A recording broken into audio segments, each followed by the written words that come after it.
Hello, அஸ்ஸலாமு அலைக்கும். இங்கே பாருங்கள், நண்டு மசாலா செய்ய போகிறோம். அடுப்பில் எண்ணெயை வச்சாச்சு. இப்போ வெங்காயம் தக்காளி போட போகிறோம். இந்த பாருங்கள் மசாலா, வெங்காயம் தக்காளி பச்சை மிளகாய் இதை போட்டு வதக்குறோம் எண்ணெயில்.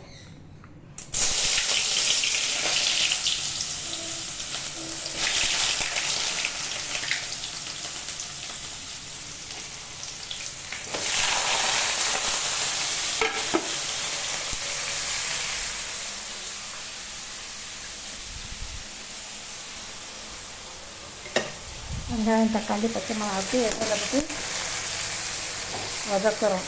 கொஞ்சம் நேரம் வதங்கட்டும்.